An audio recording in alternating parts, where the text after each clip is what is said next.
Halo teman-teman, siap untuk petualangan seru? Hari ini kita akan menjelajahi perjalanan luar biasa dari sesuatu yang kita lihat dan gunakan setiap hari. Air. Pernahkah kamu berpikir dari mana air yang kamu minum berasal?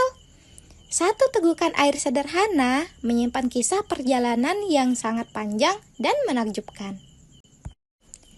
Petualangan air dimulai dari tempat terbesar di bumi, yaitu lautan.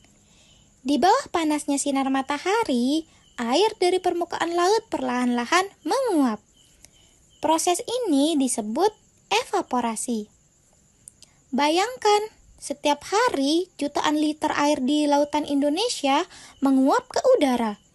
Bukan hanya dari laut, air juga menguap dari sungai, danau, bahkan dari dedaunan pohon dan tumbuhan yang ada di sekitar rumah kita. Ketika tumbuhan mengeluarkan air, proses ini disebut transpirasi. Dan gabungan kedua proses ini disebut, hayo, siapa yang tahu? Yap, evapotranspirasi, kata yang panjang untuk proses yang sangat penting dalam siklus air. Uap-uap air itu naik ke atas menuju atmosfer, tempat suhu lebih dingin. Di sana, uap air berubah menjadi tetes-tetes kecil dan berkumpul bersama untuk membentuk awan. Proses ini disebut kondensasi. Proses ini sama seperti ketika kamu mandi air hangat dan cermin di kamar mandi jadi berkabut. Atau ketika kamu mengeluarkan napas di pagi hari yang dingin dan muncul uap dari mulutmu.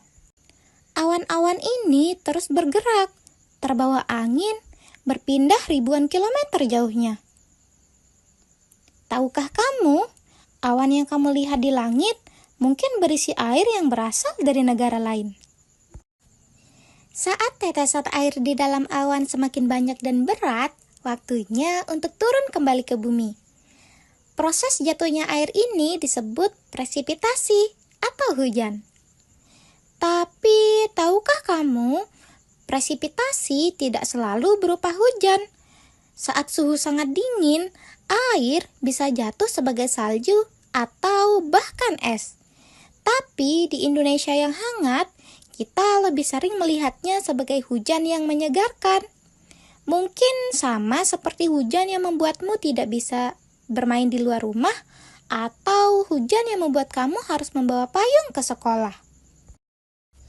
Tapi tunggu, tahukah kamu air hujan yang sama yang membuat kamu harus berdiam di rumah adalah air yang juga sangat ditunggu-tunggu oleh para petani.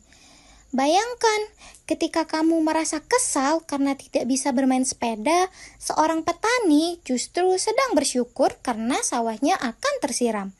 Tanpa hujan, padi tidak akan tumbuh, dan kita semua tidak akan punya nasi untuk dimakan. Hebat sekali bukan?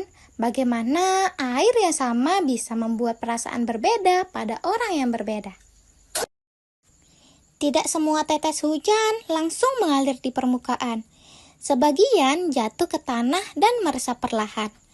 Proses ini disebut infiltrasi, ketika air menyusup masuk ke dalam pori-pori tanah. Teman-teman, tanah itu seperti spons raksasa yang menyerap air. Coba perhatikan saat kamu sedang menyiram tanaman di halaman atau pot bunga di rumah. Air tidak langsung hilang kan, tapi diserap oleh tanah untuk disimpan. Setelah meresap ke tanah, air akan bergerak lebih dalam lagi sampai ke lapisan batuan. Proses ini disebut perkolasi. Air yang bergerak jauh ke dalam tanah ini disebut air tanah. Dari air tanah inilah sumur-sumur di sekitar rumah kita mendapatkan airnya. Jadi, ketika kamu mengambil air dari sumur untuk mandi atau mencuci, sebenarnya kamu sedang menggunakan air yang sudah melakukan perjalanan panjang dari langit, meresap ke dalam tanah, dan kini kamu membawanya kembali ke permukaan. Tapi, tahukah kamu, air tanah ini sangat penting saat musim kemarau tiba. Ketika hujan tidak turun selama berbulan-bulan, air tanah adalah cadangan berharga yang bisa kita andalkan. Itulah mengapa di beberapa daerah yang kering, sumur bisa menjadi sangat dalam untuk mencapai air. Dan inilah juga alasannya mengapa kita harus hemat air. Karena jika kita terlalu banyak menggunakan air tanah dan tidak ada hujan yang cukup untuk mengisinya kembali, sumur-sumur bisa mengering. Bayangkan, tidak ada air untuk mandi atau mencuci piring. Sebagian air tanah akhirnya menemukan jalan keluar dan muncul kembali sebagai mata air yang jernih. Dari mata air, mereka mengalir membentuk sungai kecil, lalu bergabung dengan sungai-sungai lain, dan akhirnya menuju danau, rawa, atau kembali ke laut. Sungai-sungai inilah yang menjadi sumber air bagi banyak kota besar. Di Jakarta misalnya, air Sungai Ciliwung diolah menjadi air bersih untuk digunakan oleh jutaan orang setiap harinya.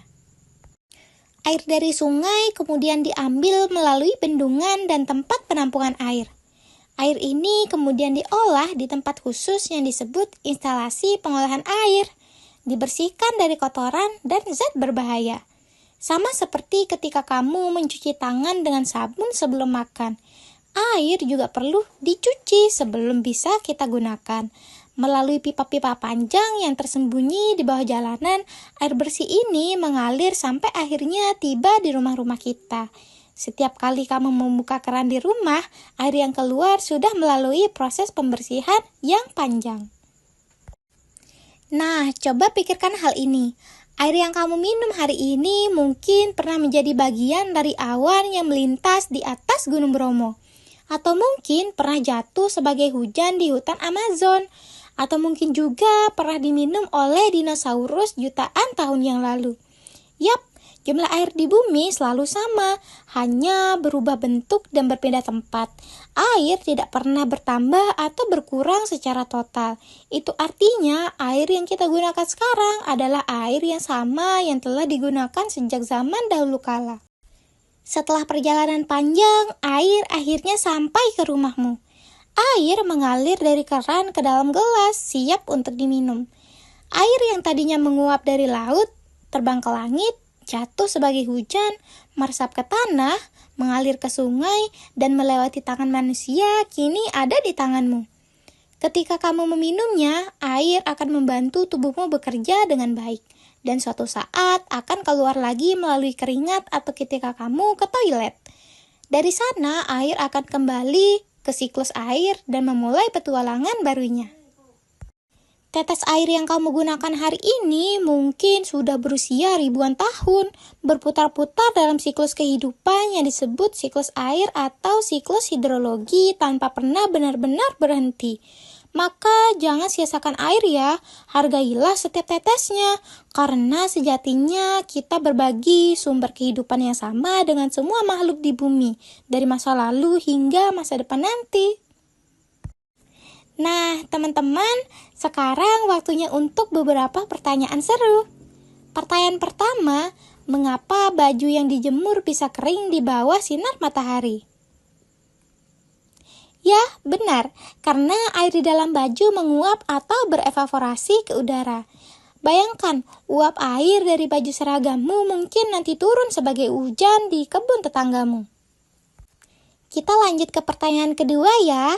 Kenapa saat kamu minum es pada hari yang panas, bagian luar gelas jadi basah? Betul sekali, itu karena udara hangat di sekitar gelas yang dingin mengalami kondensasi.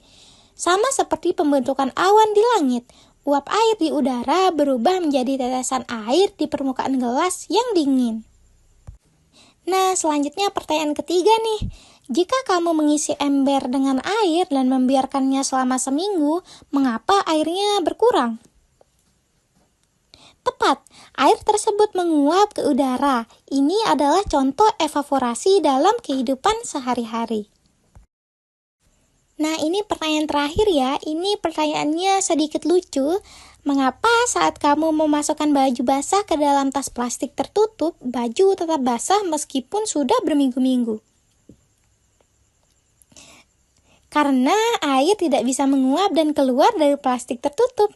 Air terjebak dalam siklus mini di dalam plastik.